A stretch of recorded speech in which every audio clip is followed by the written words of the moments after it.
Thanks for joining us today. I'm joined today by Christine Dennis, the Associate Professor at Flinders University. We go back a long ways. And one of the things we want to talk about today is that with COVID, I don't think there's any argument about sort of the pure mass human tragedy associated with everything that's gone on with the last 18 or 19 months. But within healthcare, I think there's been a lot of sort of positive coming out as well. I don't think anybody can argue about the sort of massive kind of fundamental shifts in innovation when it comes to digital health, when it comes to sort of remote health, when it comes to remote patient monitoring.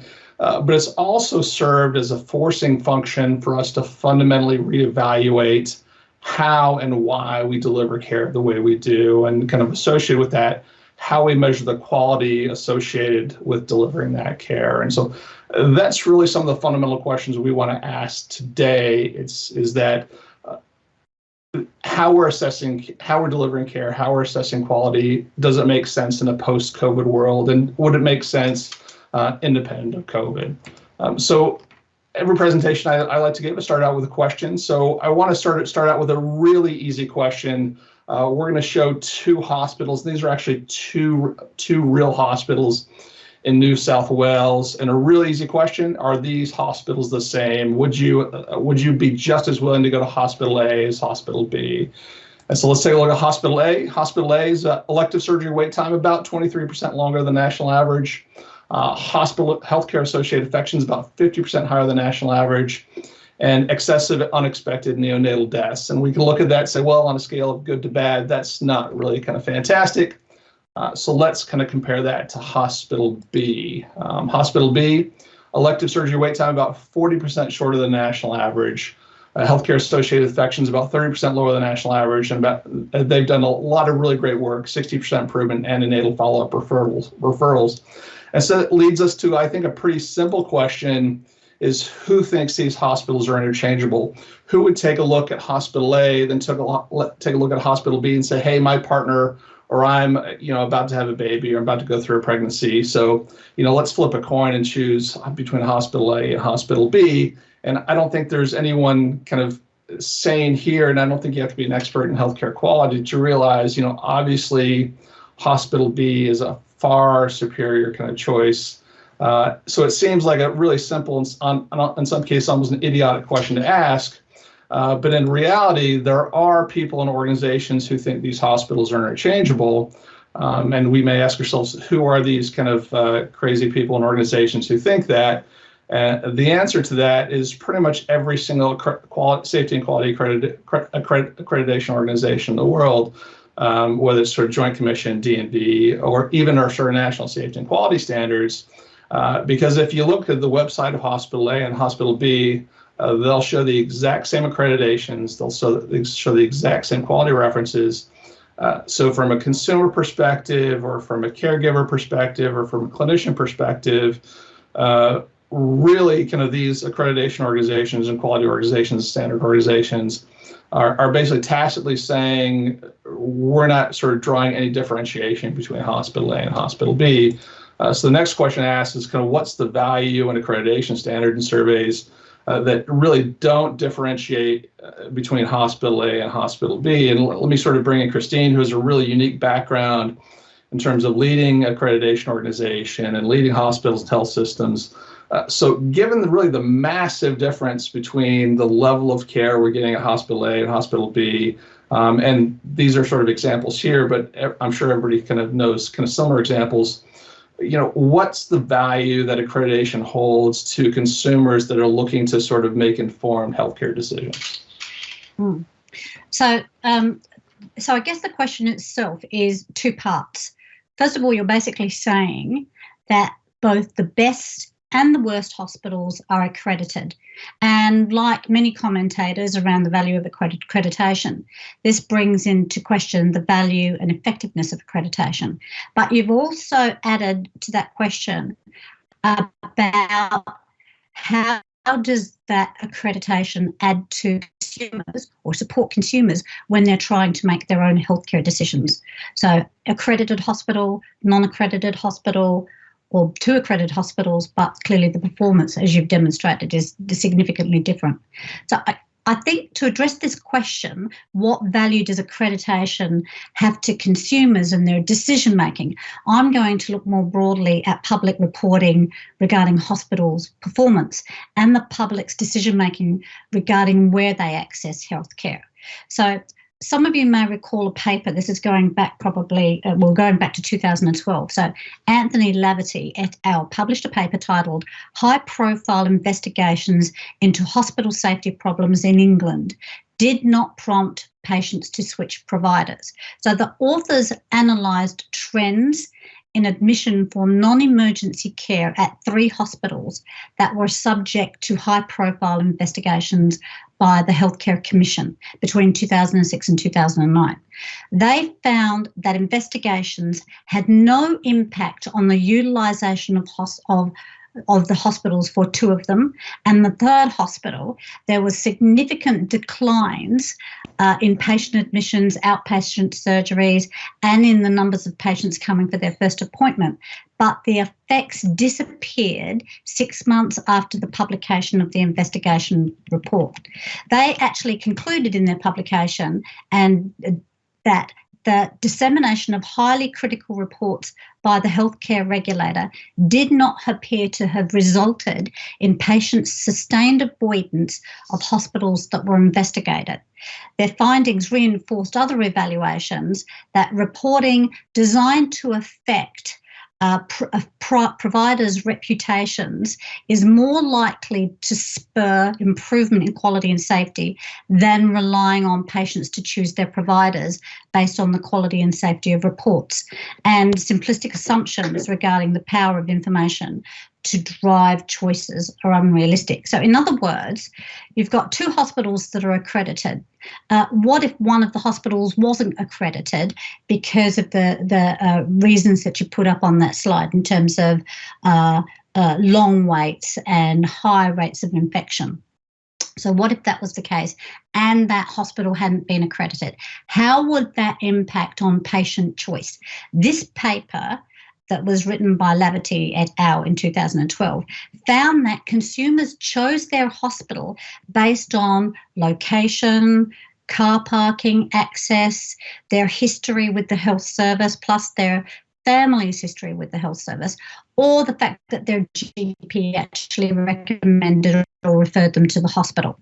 So I think the question here about consumer choice and what value then is accreditation is coming back to what value is providing information. Now, I'm not suggesting that we don't provide information to consumers about the quality and safety of the health services that they're accessing, but it has to be in a way that's adding meaning, because from my experience, saying to a consumer that the hospital is accredited when they actually don't understand what that actually means in terms of what are we looking at and what does it mean in terms of the quality of the care on an ongoing basis, I think that's challenging.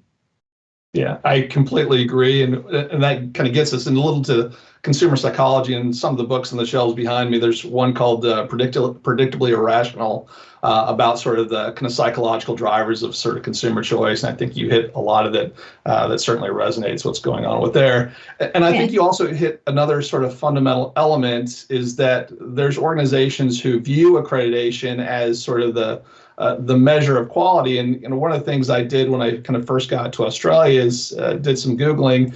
And one of the things I found was an article in a hospital, it was actually in kind of Queensland. They were actually sort of in the media because their healthcare associated infection rate was essentially double Australia's national average. And so they actually sort of talked to the hospital chief operating officer, and her response was kind of this: we closely monitor and investigate all HAIs, particularly staph and bloodstream infections. And for the past 12 months, we've been a working party with clinicians that are working around addressing these sort of HAIs. And if you're a consumer, and 95% of the folks, maybe 99% of the people reading that hadn't read the Australian Safety and Quality Standards, they'll think that's sort of a obsequious sort of kind of quote. But if you know the National Safety and Quality Standards, you know precisely why she's saying that. She's saying that precisely because that's what Standard 3 says you have to do. That's what the infection control standard says you have to do. You have to monitor and investigate, and you have to sort of continuously improve. So she's taking the perspective that we're delivering quality because we're meeting the national standard. whereas anybody that wants to deliver care, wants to receive care, they sort of kind of wouldn't accept that. So again, let me sort of go back to Christine, being in hospital, both executive leadership roles and health systems as well as accreditation organizations. What should her response been, or what would be the response that if you're a clinician that you would want to hear out of your executive in response to having an extraordinarily high healthcare associated infection rate? So I think you want to hear definitely that they are not just monitoring, but they're actually doing something with the outcomes of that monitoring. Because I think far too often we spend an enormous amount of time collecting data, monitoring, investigating, setting up committee meetings, etc. But one of the big problems that we've had in most high-profile system failures in our country, in Australia, has been the fact that we're busy collecting all this data, but who's actually looking at it? So I would want to hear from a CEO not just what they're doing in terms of how they're measuring and how they're monitoring, but what change are they making? What difference is that making? Who's actually actioning that monitoring and that investigation? Yeah, and I think that, yeah, go ahead. Yeah, just before you go on to the next slide, just going back to the question about accreditation and the public, there was one thing I forgot to mention, is that if we make the reports, because this has come up in a particular issue here in South Australia, where it was questioned about why an accreditation report is not made public so that the public can read it and make their choices about their healthcare service. The accreditation reports that I read are 100 pages long.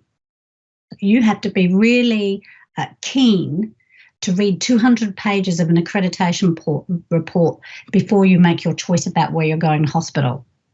So I think we've got to be realistic about what we mean when we're supporting patient choice. Yeah, and that's exactly right. I think healthcare consumer literacy is such an important component, and sort of distilling 200 pages of information into something that's really accessible, I think, is fundamentally important as well. If we do expect that to drive consumer behavior like we would want it to, and I think you mentioned kind of one other thing. It's the importance of sort of outcomes, and not just the importance of outcomes. But I think sort of the contrast between focusing on sort of accreditation, focusing on compliance, and focusing on outcomes. And so that kind of the next question is, what is the real difference between good hospitals and sort of bad hospitals? And from my perspective, that's sort of fundamentally it. And so I think if you've kind of spent a bulk of your career in healthcare, you visited, sort of worked at 10 hospitals, kind of 20 hospitals, 100 hospitals, you don't necessarily have to look at accreditation report. You don't necessarily have to look at sort of audit reports or sort of survey information. You sort of walk through and sort of kind of and see, do this sort of health system sort of get it or not? And to me, it comes down to two things. There's organizations that take a sort of compliance-centric kind of universe as their sort of measure of quality. So from their perspective, accreditation is the measure of quality. And I think if we look at the chief operating officer at the hospital in Queensland, she certainly took that perspective because she was responding explicitly to text within the standard. That was her response to sort of extraordinarily high HAI rate. So a lot of healthcare organizations start with, hey, accreditation is a measure of quality. Let's start with the national safety and quality standards. Let's build processes. Let's build audits. Let's build checklists to make sure we're ticking boxes, kind of tick box by tick box by tick box. Then from that, we'll have a clinical governance framework because that's required within the national safety and quality standards. We'll build monitoring and reporting because that's required during essentially every single standard and the overall national standards. And of course, we'll have audits and checklists. And just like any accreditation requirement, we'll do analysis and improvement. And it's not fundamentally bad. It seems relatively intuitive. It's basically saying, well, there's organizations that are stating these are the standards that you need to follow to deliver healthcare quality. So let's build our entire kind of safety and quality and clinical care delivery sort of based off that. And the downside is, in those compliance-centric systems, quality equals successful accreditation. And so they'll spend months and months and months in pre-accreditation prep, they'll get the documentation, they'll sort of get that information, they'll pass accreditation, and it'll breathe a sigh of relief and says, hey, we must be delivering quality care since we passed accreditation. I think we saw on kind of the second slide, that's not necessarily the case, but I would say a big bulk, certainly a plurality, if not a majority of health systems around the world, kind of take this view that accreditation is the ultimate measure of quality. If we're accredited, then we must be delivering quality care. And the flip side of that, to sort of Christine's point, other organizations that I think more progressive, more innovative, that accreditation isn't the measure of quality, but rather a byproduct of quality. So rather than starting out with the national safety and quality standards or starting out with accreditation, they're starting out, let's build systems, let's build processes, let's build electronic health record systems that deliver clinical excellence. Let's start at clinical excellence rather than starting at accreditation or anything else. Then we'll build sort of technology, we'll build systems that enable that. Innovation and improvement will be a fundamental core deliverable, a core capability. And then we'll engage with consumers at a really visceral level, and not just will be innovative and improve on an ongoing basis, but we'll have continuous horizon scanning, so we know what's out there. We'll continuously benchmark, so we'll know who's better than us. We know where we fall, both nationally and internationally, and we'll kind of strive to kind of compare well against those sort of benchmarks. So rather than accreditation being a measure of quality, outcome-centric quality organizations view it as a byproduct of quality. So rather than accreditation being a measure of quality, quality equals clinical excellence, kind of hard stop, and that's it. And again, from their perspective, accreditation is basically going to fall out of that. And so rather than preparing for accreditation, they on an ongoing basis strive to deliver clinical excellence. And so let me go back to that, because again, I think it is the longer you're in healthcare, and certainly the longer you're in healthcare quality, you can walk through a hospital without looking at graphs, without looking at charts, without looking at sort of audit reports, and kind of see whether they get it or not from a quality perspective. So let me sort of ask Christine again, sort of things that you've seen in a hospital that just make you sort of immediately think, yes, they get it, or conversely, no, they definitely don't get it, regardless of kind of what they're reporting. Okay, so I think we've mentioned Queensland a couple of times. So I'm going to go to Queensland because there were 2 health services in Queensland back in 2018 that approached me because they said that we didn't like accreditation. We didn't like spending 6 to 9 months, as you've described, Robert, getting ready for accreditation and putting all this paperwork together. And they said, we want to look at something different. We want to bite the bullet and look at short notice. In other words, rather than getting 6 months notice that accreditation assessors are going to be coming into the organisation, they said, give us 24, 48 hours notice and come in and tell us how we're performing without us putting in all this energy to get the place ready, get the organisation ready for accreditation. And for me, they got it. For me, they recognised the value in accreditation was not on the outcome of a single event, but on the capacity to sustain performance outcomes over a period of time. The capacity to continue to meet or exceed minimum standards, but rather than getting an organisation ready for an event and then, as you've described, Robert, taking a big sigh once the assessors have gone. And interestingly, another health service who I met with to discuss short notice as a potential methodology stated that they didn't think that they were ready for such an approach. And interestingly, this health service had been accredited for 20 years. So what drove this, from my perspective, was a fear of failure. Right. They didn't want to actually be labelled as the hospital that didn't get accredited. And so they didn't get it. An organisation that had been accredited continuously for 20 years did not feel comfortable enough to say, come in and give us some feedback about what quality and safety looks like every day. And they, as far as I was concerned, they didn't get it. Right. Yeah, and I think that's one of the reasons why sort of continued state of audit readiness is a thing, because it's really less about the audit and more about sort of that daily care delivery and that daily excellence, where you're kind of striving towards that, as opposed to, again, once every year, once every 2 years, once every 3 years, sort of assessment, where you sort of can study for the test and then take the test and then kind of throw out all your paperwork until the next time the surveys come around.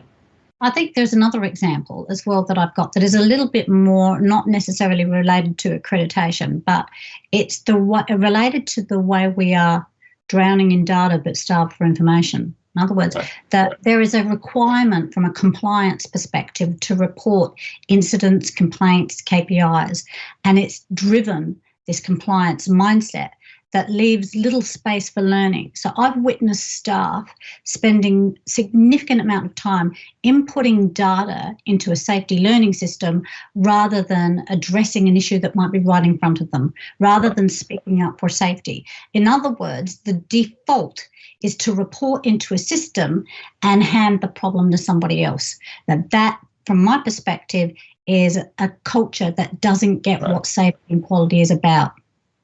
That's exactly right.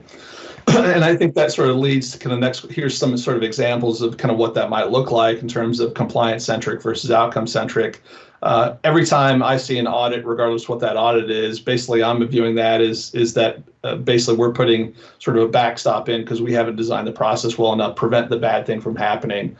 So all we're doing is sort of identifying sort of those sort of bad occurrences, those incidents in the rearview mirror. And I think that's the difference between sort of compliance centric and outcome centric. Rather than focusing on let's measure, monitor, assess, audit, it's let's design process to prevent that bad thing from happening, whether it's leverage technologies to prevent sort of patient procedural mismatch, patient consent issues by sort of digitizing consent forms and kind of implementing sort of interlocks, rather than just reviewing kind of 30, 50, 100 medical records month over month and year over year. Credentialing is an issue for every single hospital and organization I've ever been to, and it's a huge administrative burden. But you could also leverage technology to align that with EMR login access, so you can't have a clinician that doesn't have updated credentialing status actually delivering care or sort of logging into the electronic medical records. And the thing that sort of I'm particularly passionate about is on facility design and build, because a lot of organizations I've sort of worked on, their safety and quality team, the first time they're sort of engaged in a new hospital design or new hospital build is basically saying, hey, we've got the keys, we're opening the doors on June 1st, so go ahead and schedule accreditation survey. And it's such a huge lost opportunity because really by then, we have walls up, we know where the code and crash trolleys are going to be, we know what nursing station is going to be. So we've missed opportunities to identify fall risks, transportation risks, all sorts of issues. So compliance-centric organizations, really their safety and quality responsibility is to sort of coordinate interim accreditation, whereas I think progressive outcome-centric, they really partner early on in the design process to make sure they're engaging and designing safety and quality and heightened patient experience into the design of the building, as opposed to just kind of scheduling accreditation.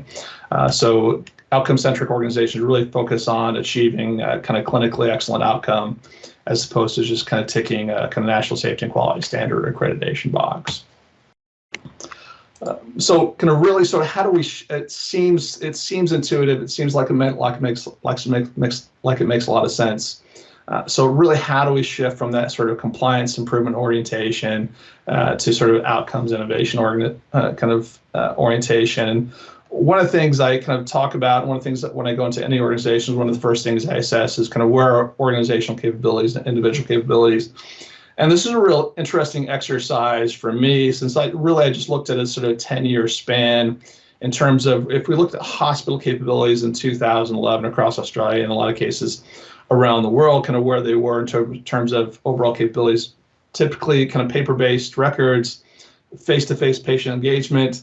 A lot of organizations were doing data visualization, graphing, sort of trending in terms of overall performance. Traditional design build when it came to facilities, when it came to new clinics, when it came to new exam rooms, a lot of classroom-based training and a lot of sort of linear thinking in terms of, hey, let's make sure we optimize this patient experience in this department or in this exam room and not really sort of worrying about kind of what's happening upstream or downstream. But both kind of due to COVID and even sort of the trends were without COVID, it's really been a fundamental shift in terms of where hospital and healthcare capabilities are now in kind of 2021. We've got kind of digitized electronic health records. Rather than simply face-to-face patient engagement, we're seeing a lot of sort of remote patient engagement. We're engaging patients in different ways in terms of with kind of digital devices, with phones, with tablets, kind of outside the hospital. Rather than just doing data visualization, we're doing a lot of artificial intelligence, machine learning, predictive analytics to identify here's optimized clinical protocols and pathways. Cool things happening in 3D modeling and simulation with facility design. Rather than classroom-based training, there's a lot of increasing evidence on the impact of augmented reality and virtual reality simulation training. And rather than thinking kind of at a societal level, we're thinking at a systems level with systems thinking and design thinking, and thinking about not just the patient in an exam room, but kind of let's think about population health. Let's think about that end-to-end patient journey. So really a huge fundamental step change in healthcare capabilities, even that short decade from 2011 to 2021. So one of the things I sort of did is I sort of found an archived quality manager position description requirement from 2011. And these are some of the things that a health system, and probably not just this health system, majority of health systems and hospitals in the world were looking for when it came to capabilities for their quality managers that they were hiring. They wanted expertise and capability in clinical governance, root cause analysis, auditing, survey theory, data visualization, incident risk management, continuous improvement, et cetera. And so that seems like it makes a lot of sense. So that was a position description for 2011. So one of the things I did is I found that same organization, position description and capability requirements for a quality manager in 2021. And it was a really interesting thing to sort of compare, because what they were asking for in 2021 versus 2011 was this. Clinical governance, root cause analysis, auditing, survey theory, really the exact same things. So although we're saying sort of how healthcare delivered is fundamentally changed in that decade, we're still sort of locked in to that sort of historical paradigm of clinical governance, incident risk management, continuous improvement. So hospitals, we really haven't shifted the capability requirement to meet the kind of the changing needs that we're seeing with the changes in healthcare innovation. So Christine has a broad perspective on this. So have you seen any kind of shifts, any trends away from kind of traditional sort of safety and quality manager capabilities that we saw in 2011? Are there any hospitals or health systems that are sort of are approaching this differently now? Yes, there are. I think as much as the position descriptions that you've put on the screen from 2011 to 2021 are clearly the same skill sets, the same requirements, but the way in which they're enacted has changed. So the way in which we look at auditing and survey theory, data visualization, incident risk management, in some organisations, not all, but in some organisations, the way in which the quality manager or the quality director or director of clinical governance, there's varying titles, the way in which they approach those requirements is variable. Some will continue to apply a very traditional mindset to the way they probably approached it back in 2011, and some absolutely are actually starting to think differently. For a lot of organisations, though, I'd say no, there's no real change, and certainly my step into safety and quality probably 30 years ago, I'm still seeing some of those practices from 30 years ago still evident today, and not necessarily making any difference to the quality of care, but we've got caught up in this system. So why does that happen? So what I tend to see is quality and safety standards that get divided into silos of work. In other words, managers are allocated a particular standard without any sense of how these standards cross-pollinate, because, of course, they are meant to be integrated. They're meant to actually cross-pollinate. So, and I think that the problem lies in the elephant in the room. So we try to take a little bite out of it. And it's easy when you've got a set of standards to say, well, let's just look at standard one and get onto that immediately, because that'll just give us some sort of platform to start. But when in fact, the standards are not meant to be pulled apart and looked at as individual chunks that are handed to one person to take responsibility of. They're meant to be looked at as a complete set. So we are not seeing the system as a whole. People are allocated their bit, but rarely see the whole. And that's one of the problems, as we know, that quality has had for decades, is dividing up a process of work so that nobody actually sees the whole bit.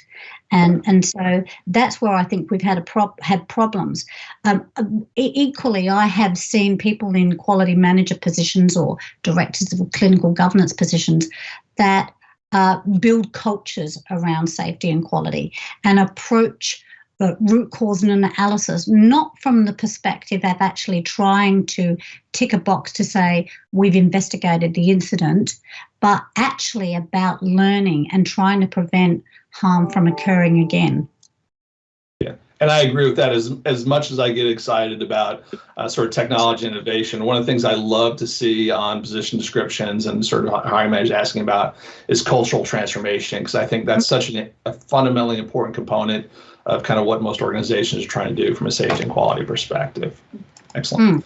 So one of the things you sort of talked about is it's on the sort of governance side, and this is the other thing that's different between, I think, compliance-centric organizations and outcome-centric organizations on the governance side, is that I've worked with just far too many kind of healthcare organizations that we have our safety and quality meetings, then we have our operational strategy meetings, our finance meetings, our kind of ICT meetings, our facility meetings, et cetera.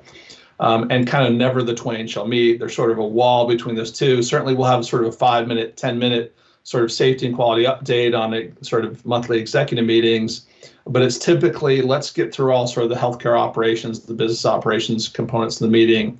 Then we'll say, okay, now here's the 5 minutes talking about safety and quality, because now we can minute that for evidence for our accreditation. But really that last 5 or 10 minutes of that executive meeting, typically that's when everybody starts checking their phones. And to your point before, that's when we sort of have a lot of data, but we're not really a lot of information or insight. I've been in meetings where here's the same graphs you've seen over and over and over again for years and years and years, but let's ask you, so what do you take away from this? What are we going to do about it? And then it's sort of eyes glazed over. It's sort of different sort of conversation. Where we don't expect action, we just expect sort of updates and information and sort of minuting. And kind of the flip side of that is that rather than having safety and quality meetings, that safety and quality meetings are embedded and integrated in every single meeting we have. And it may seem crazy, why would we talk about safety and quality in finance? The best hospitals I know can tell you exactly how much a patient fall costs them. They tell you exactly how much a staph infection costs them, and that absolutely understands how that impacts kind of financials and performance. We talked about kind of what, in terms of facility design, how safety and quality can interact, but there's no component of this from an overall organizational governance perspective that doesn't touch at a really fundamental level kind of safety and quality. So rather than having sort of siloed governance between safety and quality and business operations, having sort of tightly integrated safety and quality into all these components, in terms of all these kind of meetings and committees and organizational structures, is sort of kind of fundamentally important. So rather than sort of having a segregated, integrated into health systems operations, I think is a far superior sort of approach. And so in terms of sort of putting it all together, you know, as much as I get excited about sort of technology and there's all sorts of cool things happening with AR and VR and artificial intelligence and machine learning and RFID and sort of Bluetooth, it doesn't have to be that difficult. So regardless of what your budget, regardless of what your patient population looks like, I think there's some fundamental things we can do, which we've talked about. It's that having aligned capabilities, as Christine talked about, whether it's sort of taking those same capabilities and sort of approaching them through a different lens, or saying, hey, we really need to get, we have high hospital-acquired infections or hemolyzed blood samples. Let's get some sort of AR and sort of VR solutions out there, because that's getting some impact and it's driving some real outcomes. Then kind of integrated safety and quality, so remove the barriers, 0 degrees separation between safety and quality and health systems operations. So it's not just siloed work efforts between safety and quality, then business operations, healthcare operations somewhere else. Then overall, just outcomes focused, as Christine talked about, our ultimate outcome, our goal isn't accreditation. Our outcome is clinical excellence. It's fantastic clinical outcomes for our patients and carers and clinicians and consumers. So putting all this together, accreditation becomes a byproduct of quality rather than a measure of it. This isn't to say that accreditation, that there's not value, because there certainly is, but it should be a byproduct of the work and the process you design, the systems you design, as opposed to, hey, this is the ultimate sort of a determination of whether we're delivering quality or not. So really, to kind of wrap up, accreditation is a floor, not a ceiling. Not that. So the analogy I use all the time is telling me I passed accreditation is congratulating me for passing accreditation is like congratulating me for not running over any pedestrians in my drive into the office today. I shouldn't do that. That should be a sort of baseline. That should be assumption. We should be meeting safety, national safety and quality standards. That shouldn't be an aspiration. That should be an expectation. Safety and quality professionals need to accelerate the capability developments. I've talked to far too many safety and quality managers who really are approaching safety and quality in a sort of healthcare paradigm that doesn't exist anymore, in a care delivery system that hasn't existed for 5, 10, 15, 20 years. So if we're expecting to sort of assess quality, we need to sort of be at that level in terms of overall capabilities, in terms of how quality is being delivered now. We really have to remove barriers between safety and quality and health systems operations, where we can have a clinical governance systems that meets every element of safety and quality standard, but really not drive that cultural transformation that Christine's kind of talked about, that doesn't embed safety and quality into kind of the day-to-day care delivery. So removing those barriers is fundamentally important. And clinical excellence is the only measure of quality. Christine talked about sort of outcomes reporting. You're either sort of have a acceptable rate of HAIs or you don't. You either have kind of be clinical excellent in terms of fall rate, or you don't, regardless of whether you fall from accreditation perspective. So let me sort of kind of wrap up by sort of asking Christine, so what's the sort of one takeaway in terms of either executives or safety and quality professionals that want to transform how they sort of deliver safety and quality, or how they deliver care in the organization? What's the one sort of takeaway you want them to sort of kind of bring from this? Okay, so one of the questions that I ask when I are invited to attend clinical governance meetings or safety and quality meetings, and I listen for 2 hours to people presenting their data, their investigations, etc. And I've read 250 pages of papers with that meeting. I ask the question, what difference does it make? What difference into the quality and safety of care has everything that you're doing made? And if you can't talk about the differences that you've made, then all you're doing is continuously feeding a system rather than remembering what the purpose is. So remember what the purpose is and ask yourself those questions. All the data that we collect, all the reports that we provide, that we note, what difference is it making? If you can't articulate that, then I think you've got to rethink your approach. Yeah, that's a great point, because it is a very real opportunity cost. Every hour, every dollar we're spending documenting things that doesn't impact patient experience, that doesn't impact patient outcomes, is an hour, is financials that we're not spending on sort of improving clinical excellence. So really appreciate that. One more thing, Robert. So if you are an executive position and you are the recipient of volumes of reports that staff have laboured over and pulled together data, and the feedback that they get is the report was noted, then that's how you actually start disengaging your staff. Right. You need to give feedback that's going to encourage them to either think differently or to take a different path. But just noting reports, I think that must be the most demoralising feedback ever. Excellent. Thanks, Christine. And really, thanks everybody for listening today. And we look forward to your questions. Obviously, if you listen to us for more than a couple seconds, this is something we're fundamentally passionate about. and kind of want to do everything we can to transform safety and quality culture across Australia and globally. So thank you very much. Thank you.